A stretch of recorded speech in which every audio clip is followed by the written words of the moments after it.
ఏదైనా వర్క్ ఉన్నా మా వారు నైట్ వచ్చినప్పుడు కూర్చొని ల్యాప్టాప్లో వర్క్ చూస్తూ ఉంటారు. ఇంకా ఫారిన్ కంట్రీ వాళ్ళు అంటే చెప్తున్నాను, తప్పుగా అనుకోమాకండి, మళ్ళీ లాంటి విషయం అని చెప్తున్నాను. మా వారు ఏంటంటే ఇంకా కూర్చున్నప్పుడు నైట్ ఏం చేస్తారంటే ల్యాప్టాప్ తీసుకొని ఏదైనా జాబ్కి సంబంధించింది ఆయన అప్లై చేస్తూ ఉంటారు. ఇంకా అంటే బయట కంట్రీస్కి ఇంకా ఏదన్నా చిన్న టాలెంట్ మా వారు, ఎందుకంటే ఆయన చదువు ఎక్కువ కదా, అందుకని ఏదైనా ట్రై చేస్తూ ఉంటారు, ఏదైనా వస్తుందేమో అని.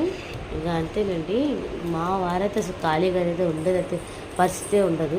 ఆయిల్ చూసారా, మనం కూడా ఇలా పెట్టుకోము. నేనైతే చూసారా మా వంట ఎలా ఉంటుందో చూడండి ఒకసారి.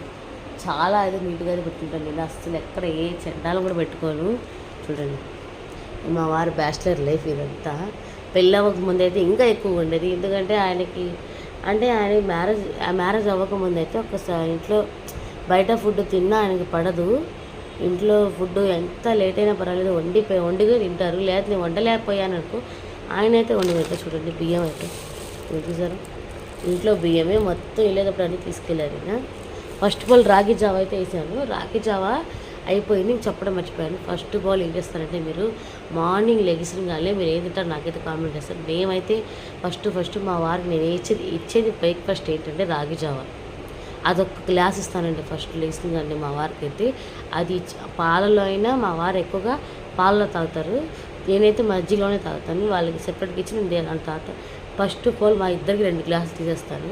ఇంక తీసేసిన తర్వాత మా వారికి ఒక గ్లాస్ నాకు గ్లాస్ ఇస్తాను కదా, ఫస్ట్ ఆఫ్ ఆల్ అదొకటి వచ్చేయండి. తర్వాత నెక్స్ట్ వచ్చేది మా వారికి ఇంకా డ్రై ఫ్రూట్స్ అయితే బాదం, ఇంకా కిస్మిస్, జీడిపప్పులు, ఇంకా జీర, ఇంకా ఏంటంటే ఇంకా డ్రై ఫ్రూట్స్ అని నానబెట్టుకుంటారు, నైట్ నానబెట్టేస్తారు. ఇంకా మార్నింగ్ లేచింగానే అది తినేస్తారు. తర్వాత టిఫినా లేకపోతే ఇడ్లీనా అది వేస్తేనే మళ్ళీ అదొకటి. ఇంకా మధ్యాహ్నం మళ్ళీ 2:30కి అలాగ భోంచేస్తారు ఆయన. ఇది మార్నింగ్ వీడియో అయితే. ఇది చెప్తున్నానంటే అలా డైట్ ఫాలో పెట్టి ఆయన ఇప్పుడు వరకు ఏ ఇదిగా అయితే లేరు. మెడిసిన్ చెప్పాను కదా, మా వారైతే మెడిసిన్ తీసుకెళ్తారు కానీ వాడరు. ఎందుకు వాడరంటే ఇంత అసలు ప్రాబ్లం లేదు ఆయనకి. ఎందుకు ఏమైనా ఎమర్జెన్సీ అయితేనే ఇది వాడేది. ఇది ఉండడం ఆయన ఎప్పుడు ఎవ్రీ సెకండ్ ఆయన జోబులో అయితే ఉంటుంది కంపల్సరీ. ఇంకా వీడియో అయితే ఇంతే. ఇంకా మా వారి బట్టలు ఇవి అయితే ఇంకా ఉతకాల్సిన బట్టలు, ఇవి వాషింగ్ మిషన్లో అయితే వేసేస్తాం కదా. ఇవైతే ఎందుకంటే సామాన్లు మేము ఎక్కడికి వెళ్తాం అనేది ఇంకా కన్ఫామ్ అవ్వలేదు. కన్ఫామ్ అయితే మీకు చెప్పేదాన్ని ఎటు వెళ్తున్నాం అనేది. హైదరాబాద్ వెళ్ళామని అయితే ఉంది 100కి 100%. ఇంక మా వారు ఏమంటారో మరి. ఇంకా ఇవి అయితే బట్టలు అయితే వాషింగ్ మిషన్ వేసేస్తే వాషింగ్ మిషన్ మీద అయిపోద్ది. ఇంకా అంతే. చూడండి మా వారి అంతే వీడియో చూడండి. ఇది బ్యాచిలర్ లైఫ్. ఈ వీడియో ఎలా అనిపించిందో నాకైతే కామెంట్ చేసేయండి. ఈ వీడియో మీకు నచ్చుతుందని అనుకుంటున్నాను. ఒకవేళ నచ్చితే